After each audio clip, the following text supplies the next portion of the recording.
countdown to the last comic shop in 5, 4, 3, 2, 1. Live from Fogwell's Gym, it is now time for the last comic shop. Woo! You like what I did there? Because it was Boxing Day yesterday, and that's where Battle and Jack Murdoch used to punch people out. That's Daredevil's daddy. Battle and Jack, which in the mid-'90s is why Daredevil changed his new identity to Jack Battlin'. You're kidding me. I'm yanking no chains during the Scott McDaniel era. My goodness. Well, we're just going to jump right into it. I'm the host of The Most, Andy Larson. I'm joined by Chad Smith and J.A. Scott, and welcome to the last episode of Season 2 of The Last Comic Shop, which, incidentally, actually is also the last Tuesday in the year of 2022. And as always, it's time to check out those numbers. So, our resident data scientist. That's right. You know the kids love the data. She's got a white lab coat on right now and a pocket protector. I will point out he did all of this work on an old TI-81.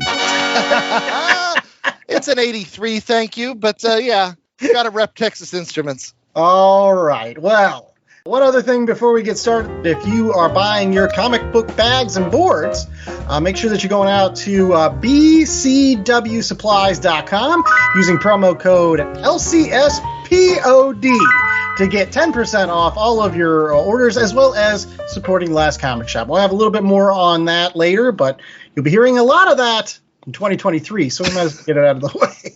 Now, to the data! All right. So if you happen to be a first-time listener, understand this is not how our shows usually work, but this is our reward at the end of the year because, as we all know, the kids love data. Now, unfortunately, I've got some bad news for you guys. What? Andy in particular. You see, last year in our 2021 review by the numbers, we had covered 19 Marvel books, 19 indie books, and only 13 DC books. And Andrew had pledged, nay, promised that we would review more DC in 2022. And as I'm looking at these final numbers, we reviewed 16 Marvel books, 16 indie books, and 15 DC books. What? That's not good enough. We had a DC month. Even after that horrible Black Adam, that's not good enough. What are we going to do? We can't, this can't stand. What can we do? It's the last show of the year. I know what we're doing. We're reading the Superman annual for the man who has everything. What? Like right now? A last-minute edition. All right, fine. We're going to do it. Here we go. Everybody, those speed reading courses we took as a group, that was money well spent. So here we go. We'll be right back in 3, 2, 1. Well, okay. Maybe that wasn't the best thing to suggest, but for the man who has everything by Alan Moore with Dave Gibbons on art and letters and Tom Zuico on colors.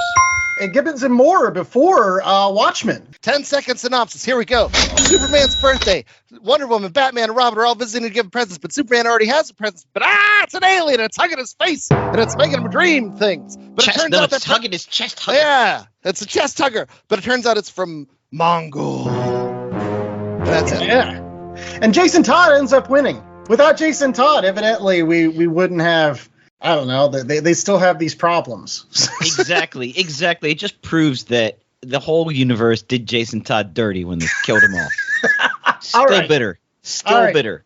So since we have things to do on this show, everybody gets 2 sentences for their initial thought and then 2 sentences for the rating. Okay, so pick those 2 sentences very well. We'll start off with J.A. because he's always the most succinct with his reviews. So 2 sentences.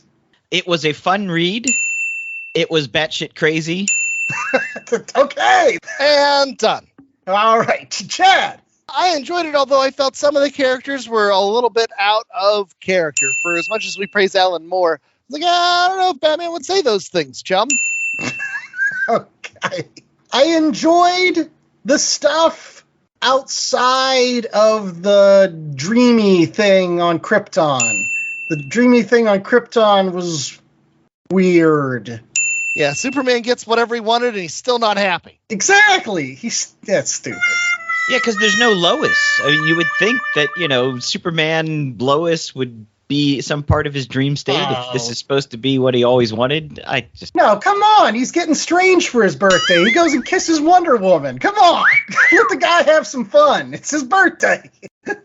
Going through a midlife crisis. It's true. Don't say crisis around DC characters. Yikes. Imagine that crossover. Everybody gets Lambo Batmobiles. Did you see how Batman brought him a rose? Kiss on a rose on a grave. He's his true love. So in any case, rating scale, JA. Dream states. Okay, so 1 out of 4 dream states, Chad. Okay, for as much as this story gets praised for being the time where Superman gets to say, burn.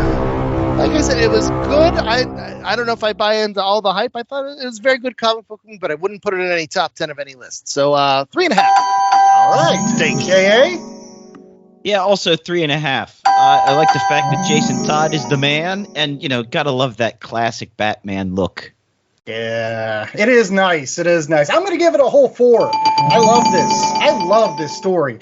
Anytime you can tell a story this good and it only has to last an annual, that's how you write comics. That's how you keep people coming back. And so, yeah, I think this was in Wizard's top 100 single issues of all time. And I think it was towards the top of the list, like 4 or something. And I think rightfully so.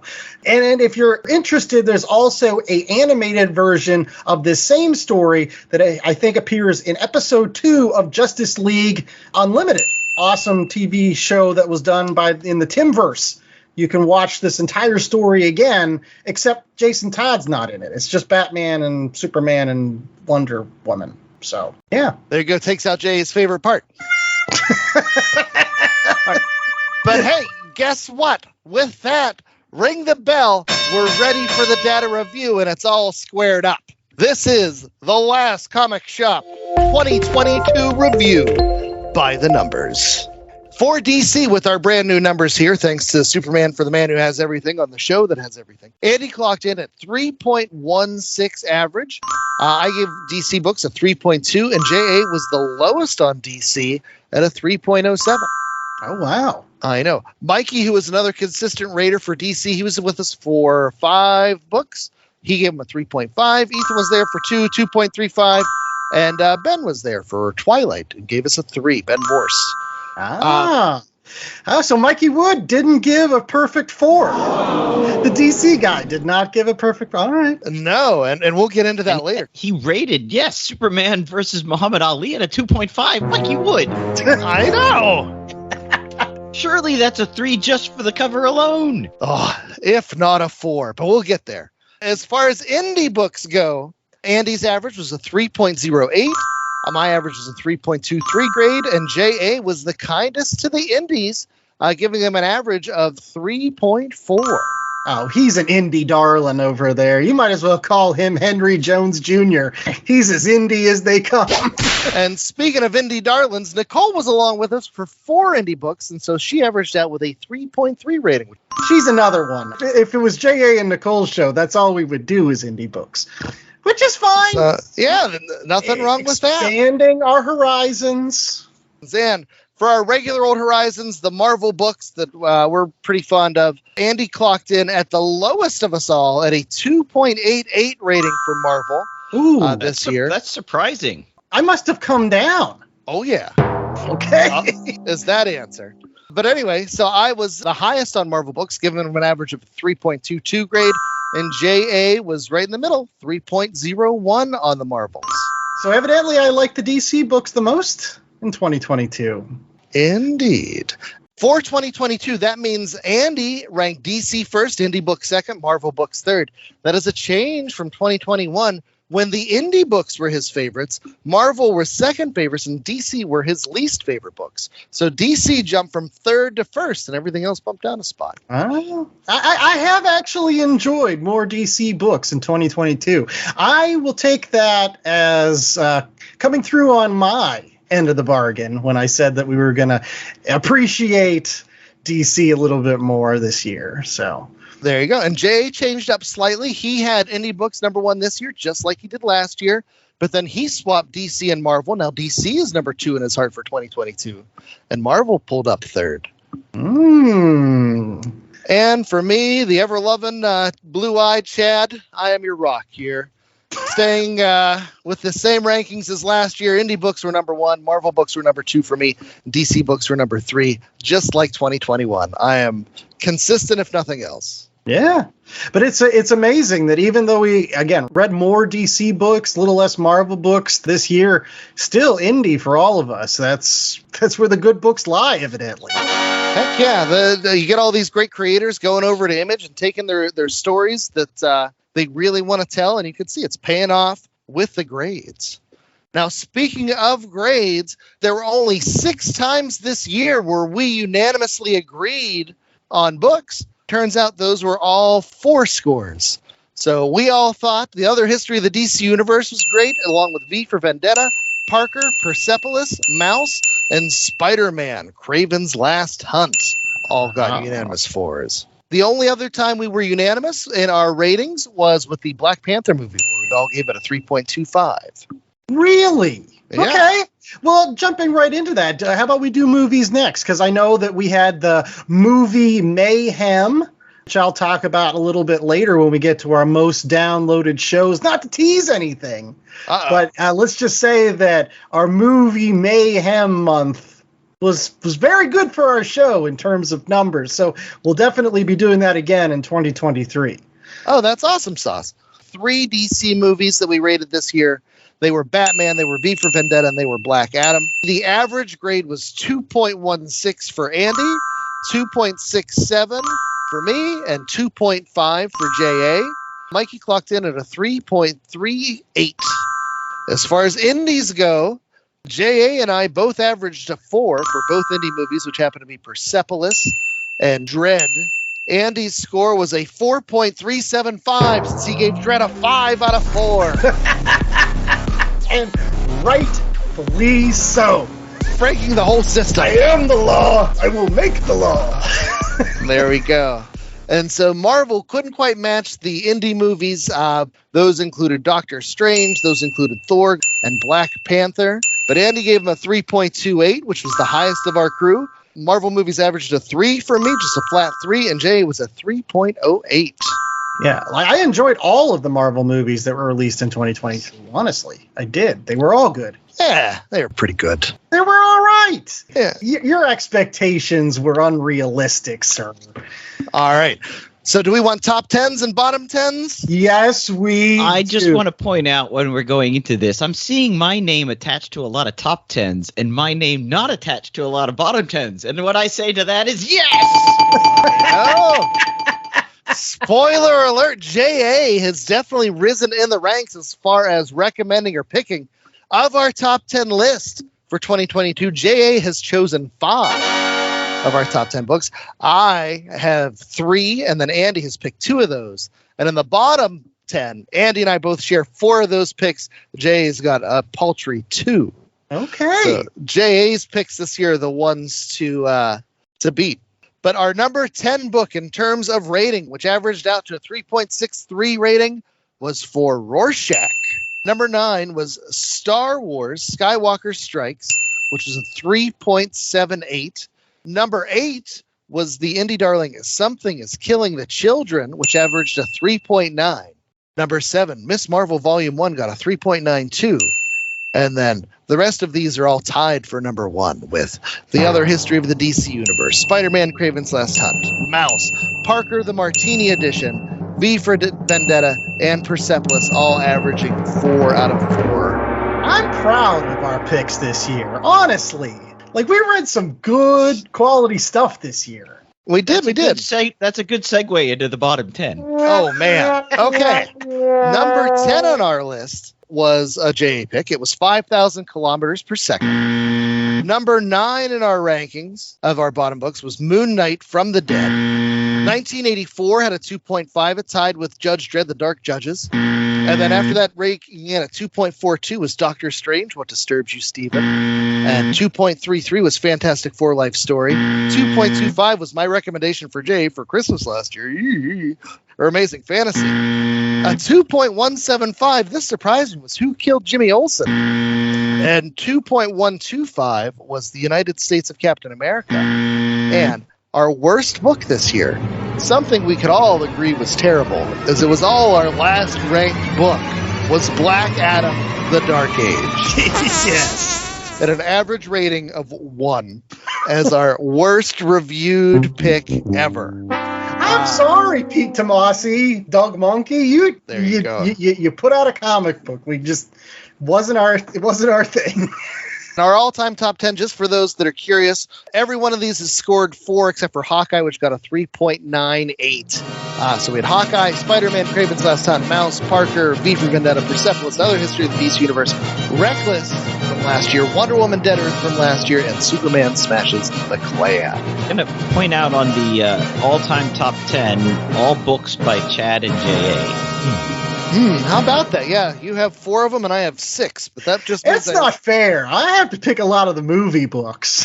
All right, so the last thing I want to go out on are our Desert Island picks. And so these are the books that, as raters, someone liked them more than the others. So the books that somebody gave a 4 to, whereas the rest of us did not. Mm-hmm. Now, for Andy's Desert Island picks, he has 3 of them. Wow. One was on this show. Superman for the Man Who Has Everything, Andy gave it a 4. We just gave it 3.5s. For Skywalker Strikes, Andy gave it a 4. And J.A. and I believe Ethan was also on that show. We all gave it 3.7s. And then for Rorschach, that does come with a caveat because Mikey Wood also gave it a 4. Yes. But of the 3 core raters, I was much lower on Rorschach at a 2.75, and J.A. gave it a 3.75. I actually had 5 Desert Island 4s. Wow. Yeah, which just goes to show you guys don't appreciate good books. Or you're just a soft rater. That's right. You're an easy grader. You're the teacher everybody wants in school. You're grading on the bell curve. That's right. The numbers play out. I am the easiest grader of all of us. But my 4s involve G.I. Joe, The Saturday Morning Adventures, which was just a wonderful book. Superman versus Muhammad Ali. I can't believe you guys didn't rate that a 4. Fantastic Four Full Circle, which I apparently loved, and you guys did not. It's just shocking. Daredevil Underboss, which George from Shortbox Summary also rated that one a 4, so that one gets a little caveat.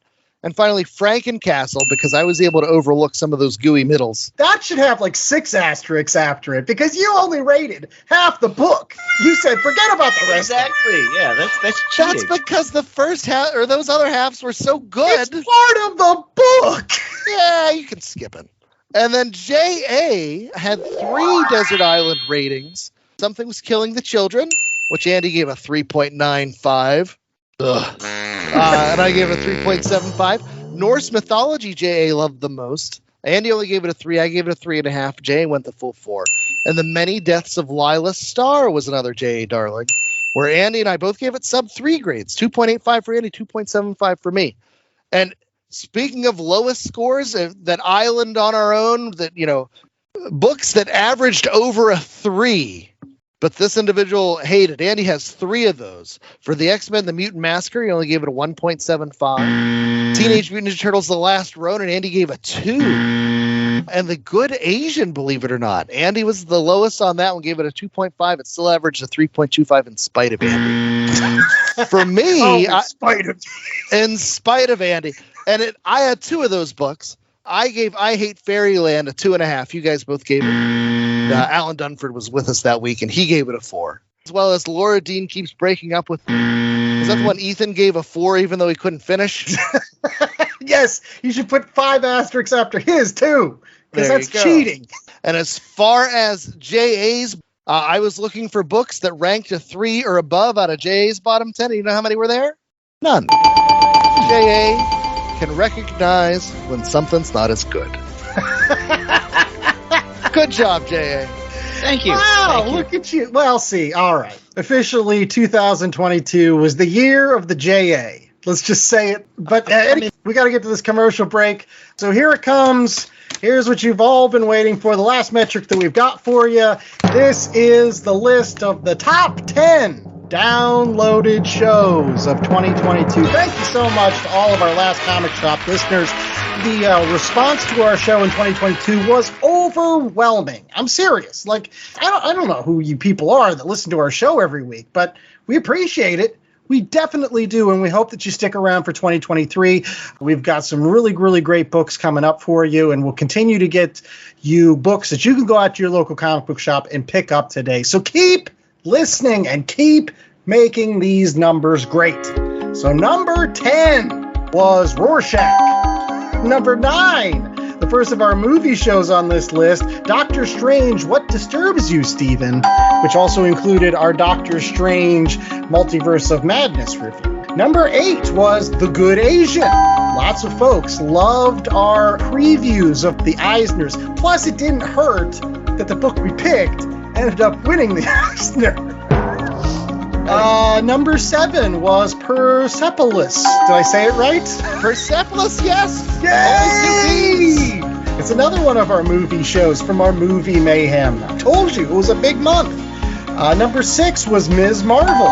People love Kamala Khan and our review of that awesome book. And it's worth noting, we didn't review the TV show for Kamala Khan or Ms. Marvel, but do occasionally have those Twitter Spaces. I remember discussing the Ms. Marvel TV show on Twitter Spaces. So stay There you tuned go. for opportunities like that. That's a nice plug, Chag. Now we're into our top 5. Batman 10 Nights of the Beast coming in at number 5. A Batman movie review again. Number 4, a fan favorite, TMNT The Last Ronin. Not surprising. Everybody was reading that, so they all wanted to hear it. Everybody loved that book, except Andy. And now, here comes our top 3 downloaded shows. Number 3, Judge Dredd, The Dark Judges. Another movie review. That's right. Another movie review from our movie mayhem. A great movie. The book, the movie was awesome. I like that some of these movie reviews aren't just like this month's Marvel or this month's DC. That some of these movie reviews are throwback. Persepolis, Judge Dredd. Those are old movies. Movie mayhem this year. I've already got my pick. I think I'm going to recommend we watch Akira and then read the manga. So I thought you were going to go Flash Gordon. I want to watch the 1980 Flash Gordon. I can be your pick. We know your pick. Number 2, V for Vendetta. Was our second most downloaded show, and it's not surprising. It's a very popular comic book. Lots of people know about V for Vendetta, whether it's the movie or the comic book. Probably because we didn't spend any time talking about the V for Vendetta LP record album that was cut to be played along while you're reading the comic book. Not the movie soundtrack, but the comic book soundtrack. We still need to put out one of those, like a quick hit, where we because it's weird. It's awful. I want to say it's awful. It's just weird. Even I can admit I might not be cool enough to get what that thing is supposed to be doing. Oh, you're cool enough, buddy. You're cool enough. That thing's just bad. All right. So here comes our number 1 all-time downloaded show of 2022. You guys got any guesses? I'm going to guess The Other History of the DC Universe. All right. We got one for The Other History of the DC Universe. J.A. I'm going to go Spider-Man Kraven's Last Hunt. Both of you are incorrect. It's Mouse, isn't it? The number 1 downloaded show of 2022 was Amazing Fantasy. What? There are some Carrie Andrew fans out there, evidently. And we struck a chord with that show. I don't know. Maybe it was right time, right place, but that was the number 1 downloaded show. Maybe they all got drawn in like we did by the covers.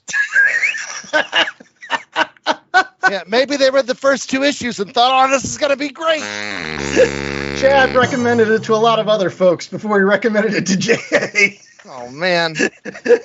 Just flooded it out there with all kinds of mailers and things. Read this book. It's great. I read the first Chad. 2 issues, and it wasn't so great after that. So yeah, Chad's got a lot to atone for in 2023 now. Aye. I'm surprised it wasn't JLA Avengers. I thought that'd be a big Nope. number grabber. Oh, Superman versus Muhammad Ali, the greatest comic book of all time. The show we did to help raise money for cancer awareness. no. In any case, thank you so much to Chad Smith for putting together all of these awesome numbers. Chad, do you think we're going to post any more of this stuff so people can take a look at the data? Even though the font is small, I will post our 2022 review by the numbers on our Twitter and social media accounts, where you can see our rankings by publisher. You could see our top 10s, our bottom 10s. We have put out 105 shows. Yes. And we're going to keep going. And right after this, we're going to keep going with some interviews. We've got one from Jim Starlin that Chad and I cut at Baltimore Comic Con just a couple months ago, as well as another one from Baltimore Comic Con where Chad sat down with Tony Fleecs of Stray Dogs. So stay tuned for both of those right after the break. Hey, it's Mikey Wood, frequent Last Comic Shop guest and collector. And as a collector, I'm always in need of boards, bags, long boxes, and more to house all those comics. That's why I use promo code LCSPOD to get 10% off my orders at BCWSupplies.com. Not only does it get me a discount on BCW's already low prices, but I know using LCSPOD at checkout is another way I can show my support to the Last Comic Shop podcast in their continuing mission to bring fans together under that big comic book tent. So if you're in need of comic book supplies, head out to BCWSupplies.com and use promo code LCSPOD today. That's LCSPOD. Dragon Ball Z, One Piece, Naruto, all things that we love, all manga that were originally published in the legendary magazine Weekly Shonen Jump. But not every series can run for 300 chapters and have a hit anime. This is David. This is Jordan. We're the hosts of Shonen Flop. Each episode, we look at manga that ran in Jump that didn't quite make it. We discuss what it did wrong, what it did right, how the series could have turned itself around, and ultimately, was it a flop or not? We're on all your favorite podcast apps, and you can find us at shonenflop.com. Keep on flopping, floppers. Hey, we're here at Baltimore Comic Con and we're talking with the legendary Jim Starlin. Man, it is so wonderful that you took a couple moments out of your busy day to talk with us here at the Last Comic Shop. As you may know, we are a comic book podcast trying to get folks back into that comic book tent, and a lot of folks are, super excited about some of the ideas, that you've come up with at Marvel that have then been turned into movies, whether it was Thanos, whether it was the Infinity Gauntlet and things. But we're here to talk about you and your kind of your comic book journey. Like, we sat at a panel the other day, and we heard that, like, when you started, it was because your dad brought home tracing paper. Could you tell us a little bit about that story? Yeah, my dad was a draftsman at Chrysler in Detroit, and he figured one of his fringe benefits was, quite frankly, stealing as much tracing paper, masking tape, and number 2 pencils as he could stick into his briefcase at the end of the day. He was going to use it for his woodworking hobby. I discovered I could start tracing comics characters out on top of the tracing paper and then taping them on the wall. That's what started it all. Came as sort of a hobby to begin with, became kind of an obsession, which eventually became a career, and so on and so forth. Yeah, one question I also have is, do you happen to remember, like, one of the first comic books you ever got that, like, really struck your imagination? It's like, wow, this is Uncle Scrooge. Uncle Scrooge. Really, my aunt and uncle lived down the street, and their boys had comics upstairs, and when I wanted to get away from the adults, I'd go upstairs and read their comics, and it started off with Mickey Mouse and Donald Duck, which was those little 6-page stories. Right. And, they were all right. And then I hit Uncle Scrooge, and it was the whole book, and it was an adventure, and I said, wow, this is cool. Okay, so like the Carl Barks. Carl Barks, yeah, definitely. There you go, yeah. Did anyone ever do Uncle Scrooge other than the Carl Barks? Well, Don Rosa did. Okay. Later on, he did the Life and Times of Scrooge McDuck, which is pretty great if you've never read that. That's a great book. But I'm a big fan of the Carl Barks. That's why I was asking. Like, him and Floyd Goddardson? He did the Mickey Mouse strips in the 1930s. Okay. Yeah, so So I wanted to ask you about cutting your teeth in the industry. At your panel, you were talking about when you had a chance to get on Iron Man, you were just throwing as many ideas as you could into the issues. And do you want to talk a little bit about how you learned and developed and turned into, the great creator that you became? What are some of the pivotal things that you picked up along the way? You want me to give away my secrets? Absolutely. Oh, yeah, okay. Basically, it was the main lesson was to do what you like. Don't write or draw for the audience because they have expectations that are usually not good. They always wanted Sam and Diane to get together on Cheers, and as soon as they did, the series went flat. The magic was gone. Yeah. One interesting thing I learned about at your panel, I didn't know that you served as a de facto art director at Marvel. Can you talk about that experience? They didn't have an art director for the longest time, apparently, and when I came in, I wasn't good enough to draw a book at that point, but Roy liked my storytelling, what he could see of it, and so they put me on working with Stan in the morning, in the afternoon when he showed, but I started in the morning. I'd go through the Xeroxes and look what the stories are, and then come up with a sketch that Stan would approve, and we would eventually send off to a penciler like John Buscema or Gil Kane to actually do the pencils too. That's fantastic. Yeah, we were wondering if you could share with that story about how Stan would sometimes get in to the layouts of some of the comic Well, Stan covers. was an actor at heart. Right. That's what he wanted to do when he was a kid, and his uncle sort of pushed him in becoming an editor from what the story goes. Right. And so I would bring the sketches in, and he would show up at noon, and I would go.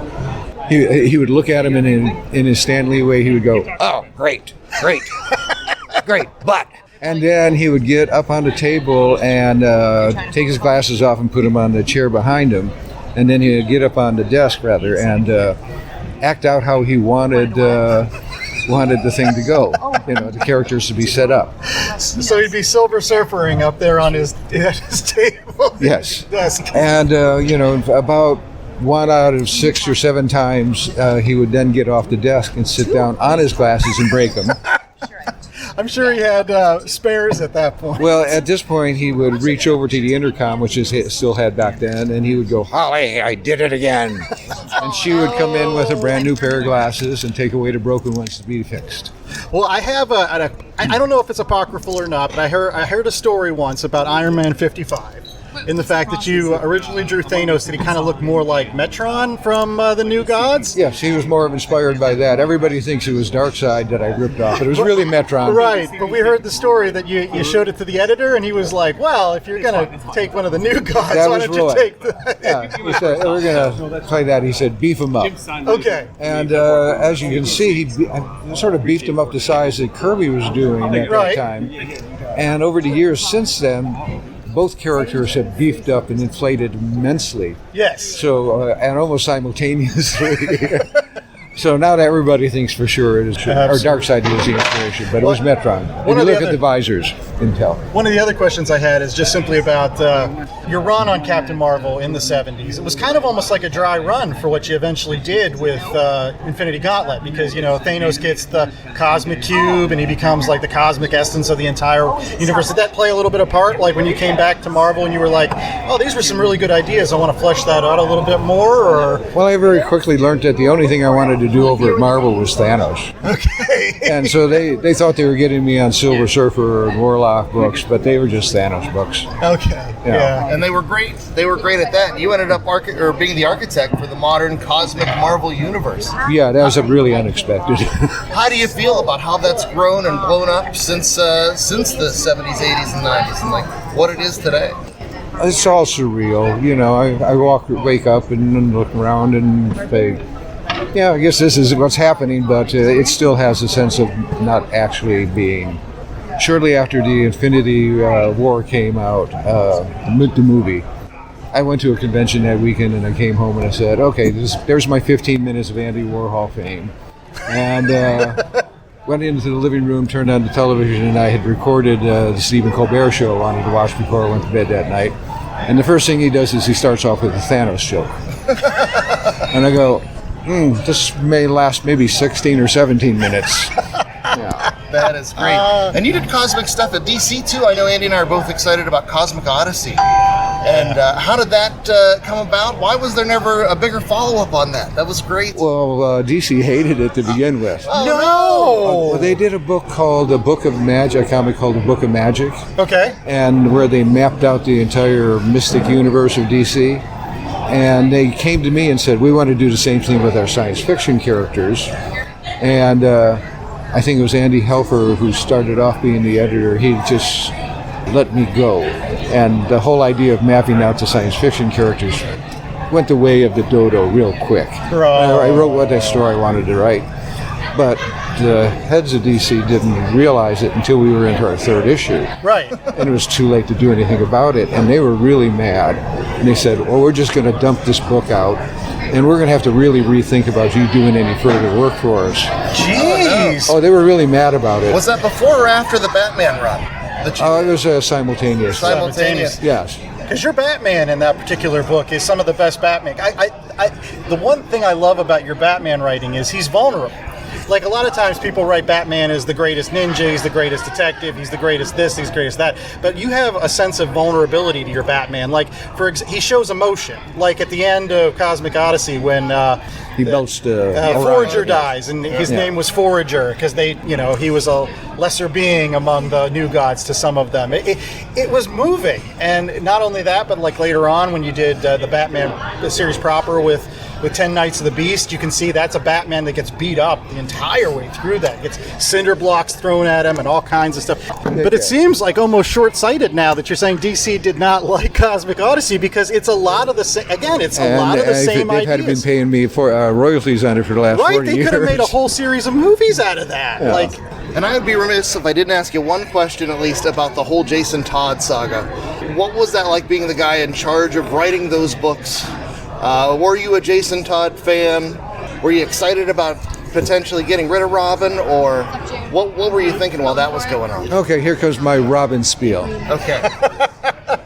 You want to go out and you want to fight crime, and you want to wear a gray and black outfit, and you bring along a kid, and you put him in primary colors.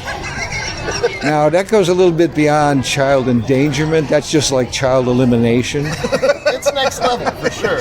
I mean, the only one step further and you tattoo on his forehead, shoot the kid. Exactly. So, no, I tried to always avoid him, and Denny O'Neil, who was the editor, would eventually push me in to put him in the stories occasionally.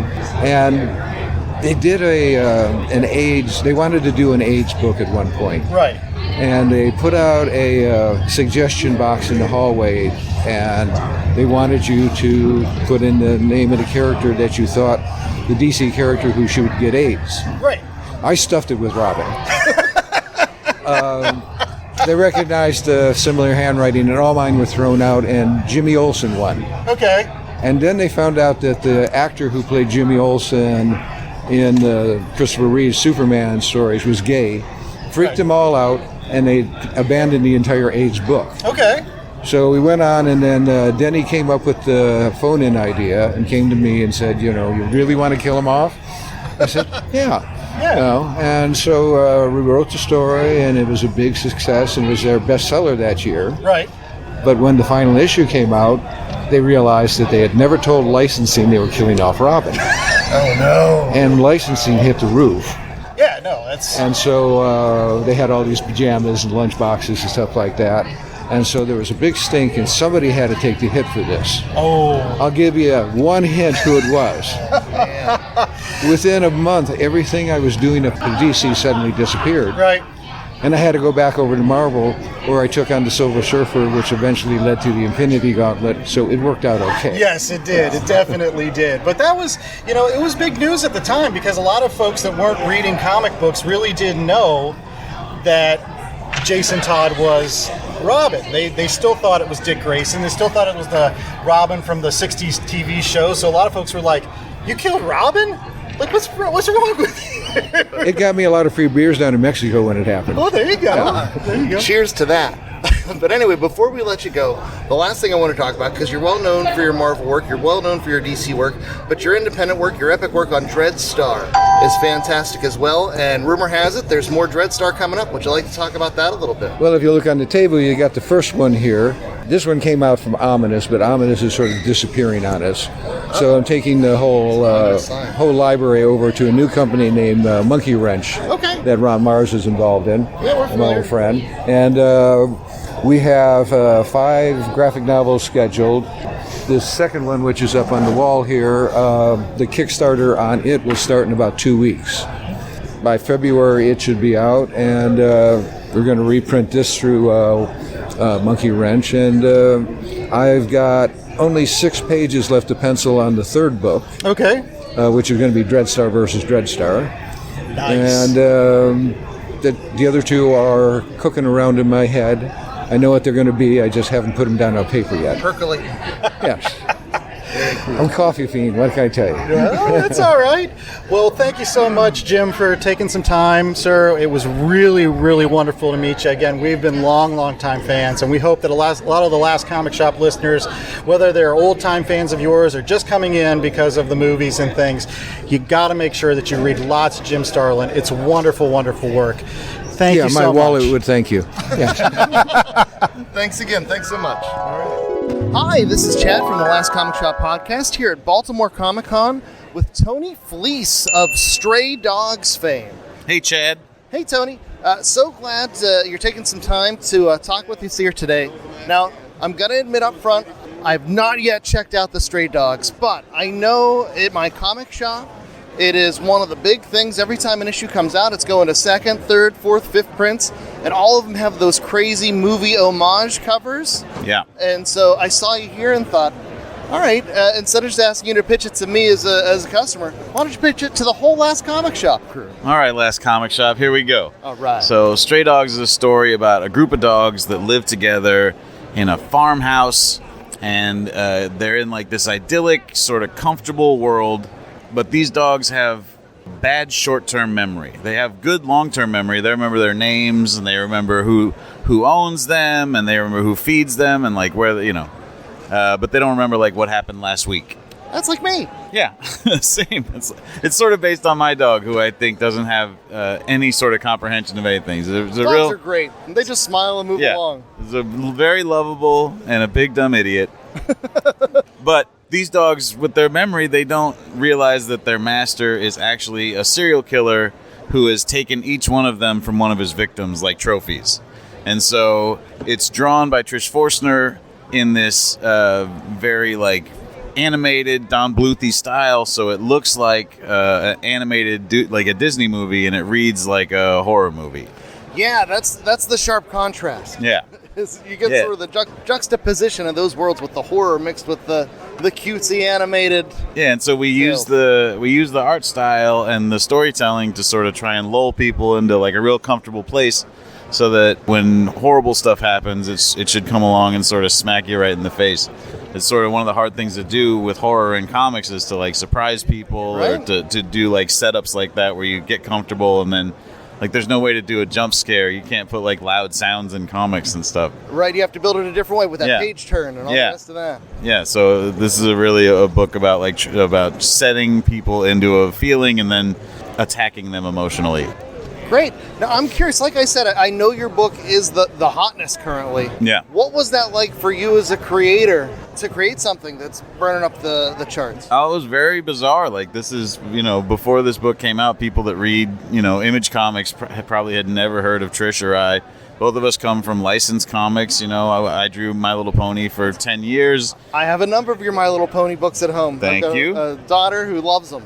Yeah, I drew Star Wars Adventures. Trish drew My Little Pony, so it's not only were we introduced to like a whole different corner of the comics readership, like a whole different group, but also like to just have it really take off and go from being, literally somebody that nobody would come over and talk to if they didn't have a child or were a brony, to like, last year here at the show, Trish had to have like security and stuff because the book was so hot. Bronies. I know there's some passionate fan bases there. Well, not the Bronies. Like that was the Stray Dogs fans. The Bronies we can handle. In my experience, they're pretty nice people. Yeah. Do you think there's been crossover from some of the folks, some of the grown-ups that have been reading the My Little Ponies that have come to the Stray Dogs, or do you have Stray Dogs folks going back and pulling out the Star Wars or the My Little Brony? There's a little bit of that. The stuff that is the most exciting for me is there's a lot of people who, because I've been drawing My Little Pony for so long, they'll bring their kids up and they'll say like, my kids learned to read reading your comics. And there are kids that read My Little Pony comics that are now teenagers and read Stray Dogs, and that shit really trips me out. But it's just very exciting too, because that's the way I think about when I was a kid reading comics, and then reading from somebody's one thing to now, I'm reading X-Force, and now I'm going to go read this guy's next thing, because now he's making his own thing, And plus, too, we're talking about licensed books. My podcast buddy and I, we always talk about how those licensed books when we were kids, the He-Man books, the Superpowers, little pack-in comics, those were some of our first exposures to comic books. Yeah. And that's what gets people excited about it. And you go from He-Man to, what's this X-Men book? What's this X-Force book? And now I'm a Rob Liefeld fan, and I don't care who knows. Yeah, exactly. Me too. But it's sort of like a in real-time example of watching the system work, right? We built new readers out of kids, and then we were able to take at least a few of them along. Now that they're teenagers to our more mature stuff, which is cool, That is very awesome. So, can you give us any ideas of what's in store for Stray Dogs?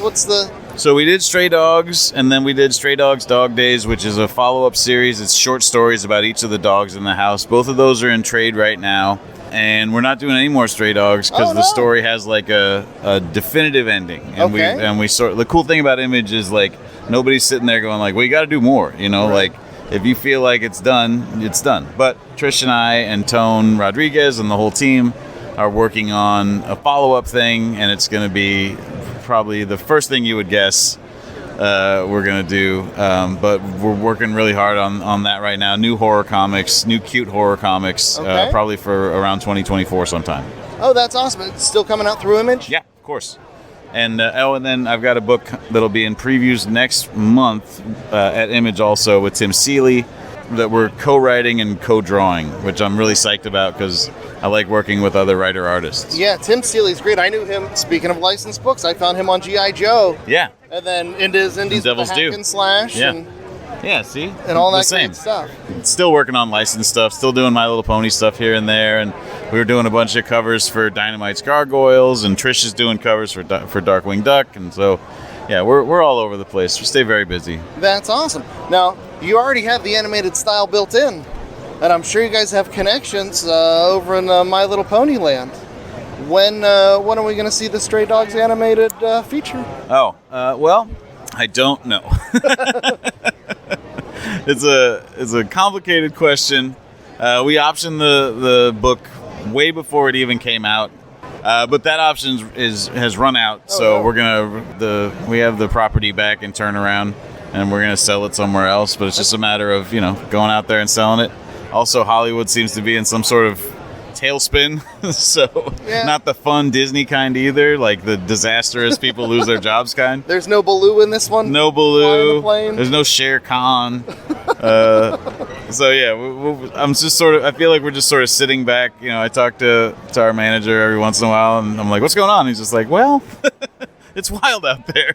So we're just sort of chilling, waiting for stuff to even out, and then I feel like we'll sell it again. I'm not too concerned about that because this book did very, very well, and the reception was huge. It has a pitch that is real easy to pitch to people. Like when we sold it the first time, there were a bunch of people that were interested, so we'll sell it again. From Tailspin, we always learned, he who fights and runs away lives to fight another day. God damn it. How'd you do it? You wrapped it all up like that? Incredible. Way to go. All right, sir. Thank you so much for your time. We wish you guys nothing but success with the My Little Pony, with the Stray Dogs, with whatever comes next. I'm picking up the first trade today. I'm excited to read it. And so I hope you guys have a great show, and thanks for coming by the Last Comic Shop. Yeah, thanks for having me, Chad. Right, thank you. So that was a great conversation with Baltimore's own Tony Fleecs in Baltimore at the Comic Con. I tell you what, I picked up that Stray Dogs book and I loved it. It's not something I would have picked up just based on appearances alone, because you see those cartoony dogs, you do not expect what's coming. Yeah. But if you are into the horror realm and just want something out of left field that you've never seen before, don't let the homage covers fool you. It's a totally original and it was really impressive. Very cool.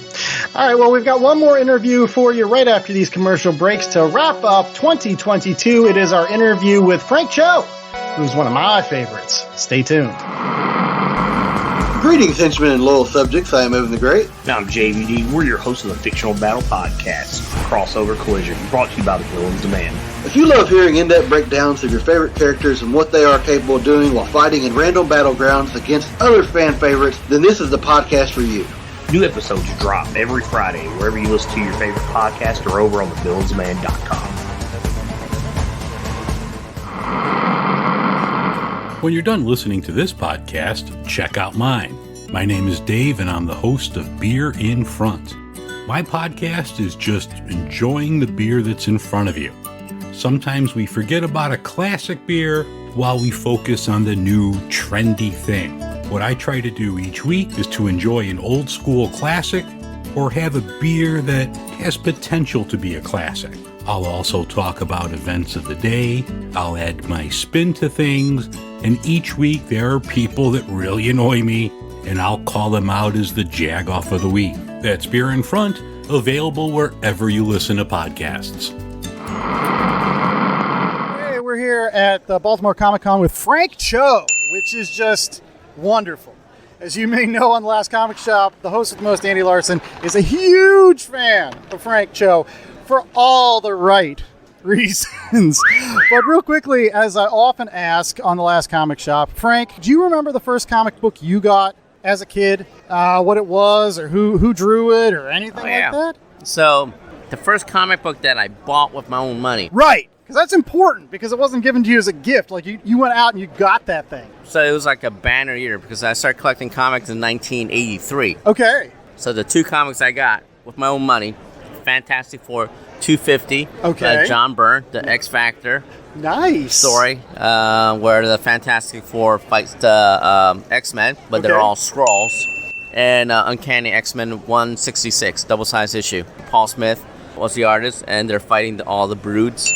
Talk about two great comics. Did you then follow Fantastic Four and X-Men? Like, were you just like, no, I'm on the gravy train now? No, I was like, I was a huge John Byrne Fantastic Four fan, and I thought his Fantastic Four was just absolutely stellar.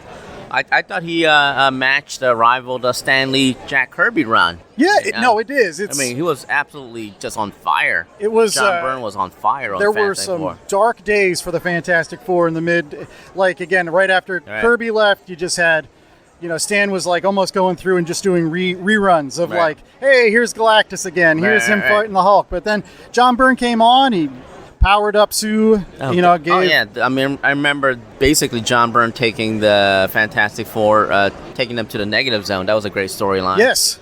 And the trial of Galactus, that just blew my mind as a kid. Yeah, especially the one panel where it's like Galactus's face and all the people it's like he puts them in communion all together as minds.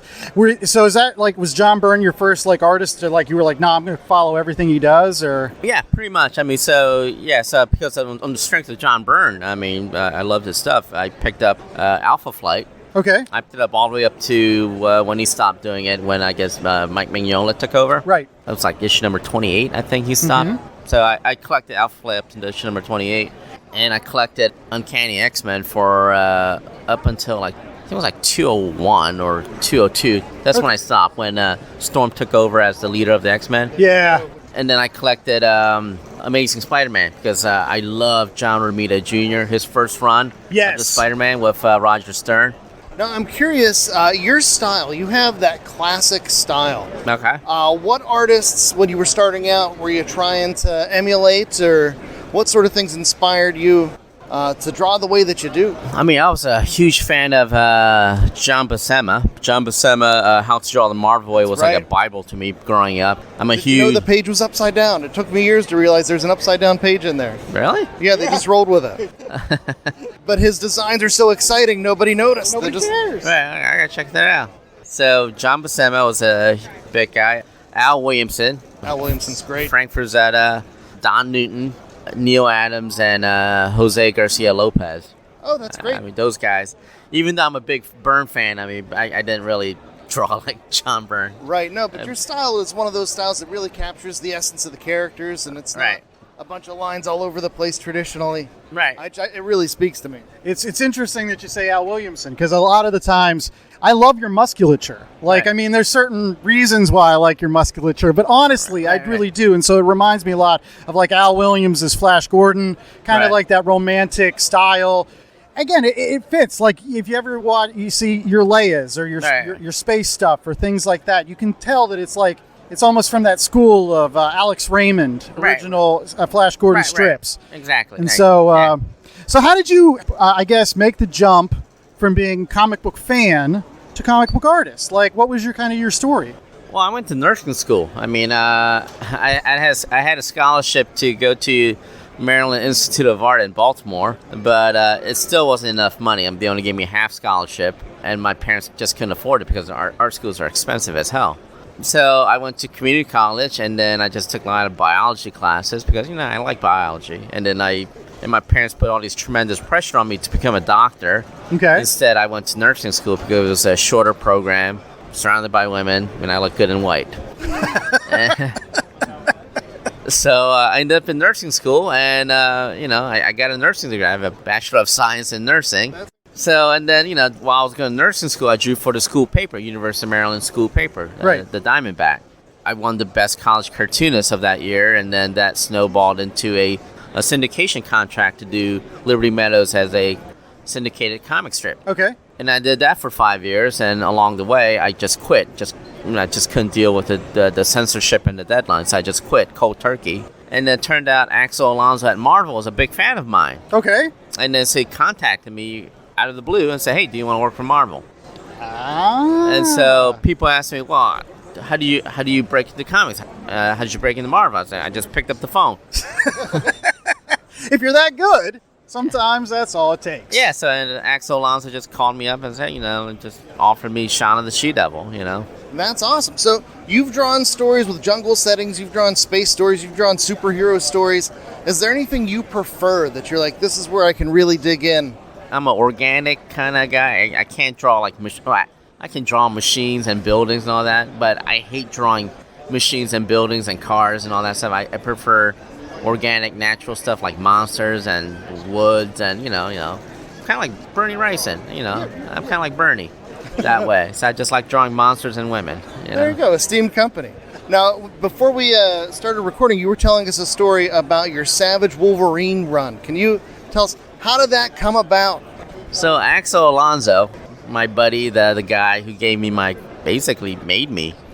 career at Marvel, out of the blue, called me up and said, "Hey, do you want to do Wolverine? We're launching Wolverine." I said, "Yeah, sure. Who's the writer?" And he goes, "You are." And I said, "What do you mean?" Usually at that time, Bendis was like super hot. He was writing all the books. Right. And I said, "Is it Bendis?" I said, "No, we're one of those bigger writers." And no, it's you. I want you to write. I said, "Why?" And he goes, "Well, I originally hired you as a writer-artist on Shauna." And I said, "Yeah, I enjoy writing, but I got pigeonholed as an artist. Right. Why do you want me to write this?" And he goes, "Well, the thing is, Bendis, Garth Ennis, and all these other writers that he's working with, he knows exactly what type of story that they're going to write. Right. But I have no idea what you're going to write, and that excites me. And so I just want to see what you write. You have this crazy imagination. I just want to see what you come up with." Right. So Axel took another big chance on me and just gave me the one of the premier Wolverine books, and to write and draw it. And so I came up with the Savage Island, storyline, with Morrigan, the herald of the Second Galactus, right, Planet Eater, and I went with it. And then I put in everything that I want to put in. I want Wolverine fighting the Hulk. Okay. I put in Shauna. I put in Man-Thing. Yes, and that is great. I put Wolverine fighting 3 giant gorillas. Yes. Because So- the apes and babes. That's what you do well. So I just went crazy, and then it actually sold really well, and I was hoping to write a sequel to that. Really? Yeah, because the second Galactus, comes down, Yes. and I was gonna have the second Galactus fight the original Galactus, and it was gonna be like really great storyline. But Oh, we missed out. Do you Yeah. think you ever might go back? I mean, to be honest with you, Has that ship passed? yeah, sailed I mean, away? because like the comic business have changed. They don't pay people like they used to. So I'm not gonna take a pay cut to do a book. Well, I do want to say from that Savage Wolverine, I'm glad you brought up the Hulk, because one of my favorite pages is the drawing where Wolverine just jumps on the back of the Hulk. He puts his one claw through the forehead, the other one through where his ear is, and he's just like, look, I'm just hanging on at this point. Like, you can either die or... What was your thought process around that battle? Well, yeah. So I write backward. So Okay. So I have an ending in mind, and then I try to steer the story into that ending. Same with a lot of this battle sequence. I already have the punchline. Right. So I wanted that Wolverine stabbing Hulk in the head. Right. That was like the punchline. That was a big splash page I've thought of, and I was figuring out how to lead up to that. Yeah, how to lead up to that conclusion. Very cool. Well, I know that you now are doing Fight Girls over at AWA. I finished Fight Girls. It's finished and collected. Mm-hmm. And I'm going to work on the next book for them. Okay. So- Good. And that comes from your friendship with Axel, because he's now over at AWA. So when Axel co-founded AWA, he brought me over. So Very cool. Well, one last question for you, because the first time I saw your artwork was actually thanks to Mike Allred. Right. Because you did a Madman sketch of Madman. How did you meet Mike? Because I'm a huge fan of Mike's work too. But how did you meet him at a con? I met him at San Diego, and then really nice guy. Right. And then he said, "Hey, do you want to do a Madman pinup?" And that was it. Because it's one of my favorites. It's like that one and the Jack Kirby one and a couple other ones. But that's how I first found your work, and I'm in love with it ever since. Oh, thank so you. thank you so much for drawing Madman, because he's one of my favorite characters. You're welcome. And thank you so much for taking some time with us today, Frank. Where can they find your stuff? Yeah, you can find me on Instagram, Frank Cho Artist, Facebook, Frank Cho Artist. So you can't miss it. Okay. Well, thank you again for taking some time to talk with us. Thank you. So yeah, there's Frank Cho. That was awesome. I think that was one of my favorite interviews of the day, just simply because I didn't think that was going to happen. When I saw Frank Cho's line on Friday, I was like, there's no way he's going to have time to talk with us. We went up on Sunday, and he didn't have anything to do. What you mean to say is he was very gracious and generous with his time, as were all our interviews at Baltimore Comic Con. Yes. It was such a great weekend. I was so happy to be there. I hope they invite us back again. Absolutely. And we hope that you invite us back into your homes and cars and wherever else you listen to this podcast in 2023, because we've got another 52 shows coming at you. Some great stuff just around the bend. To kick off to 2023, we've got some books from some creators that we've really liked over the past 106 some shows. Just next week, we've got Mr. Miracle by Tom King and Mitch Gerrits. That's it. I can't wait to dive into it with J.A. And we hope that you revisit us every week by going out to www.lastcomicshoppodcast.com. It's our terrific website where you can find all those podcasters, all the links to those podcasters that are gracious enough to host our show and get it out to our listeners. And also make sure that you look for our coupon. Yes, that's right. I said it earlier in the show. Go out to www.bcwsupplies.com. It's a terrific place where you can get bags, boards, long boxes, clamshells, all kinds of great stuff to keep your comic books looking great. Short boxes that are easier to lift. Yeah, exactly. And if you use the promo code LCSPOD, you'll get 10% off your order, as well as the fact that you'll be supporting the Last Comic Shop. So make sure that you not only get your comic book stuff a little bit cheaper, but you also show your support to our show in future. That is LCSPOD for 10% off. There you go. And don't forget to catch us on all the socials at Last Comic Shop or at our home base, www.lastcomicshoppodcast.com, where what can they find there, J.A., to wrap things up for the year? They can find merch. You need a last-minute Christmas gift that you forgot to buy somebody for Christmas. Go on the store, pick up a shirt, pick up a tote bag, pick up a mug, support the Last Comic Shop, support your comic book loving friends and relatives, and next year, lots of more special stuff will be. I mean, this year we had chain mail, or was that 2 years ago? Every so often, there's some special items on the store. Make sure you tune in every week to find out what those might be. You might be lucky and be able to buy it. Some of them are there for a very short time. But supplies of our show are not. It's been 2 years strong, gentlemen. Here's to many more. And cheers to you all out there in Last Comic Shop podcast listening land. I'm the host with the most, Andy Larson. I was joined by J.A. Scott and Chad Smith for another wonderful year. And we'll be back just next week for season 3. Until then, stay safe, stay festive, and remember that if old acquaintances be forgot, you should remember them. Because I would hate to be one of those old acquaintances. What do you mean you forgot me? What you forget me for? Too much eggnog for the two of you. Too much eggnog. You can forget afterwards, but just download. Don't forget us. Put it in a long box. There you go. With promo code LCSPOD at bcwsupplies.com.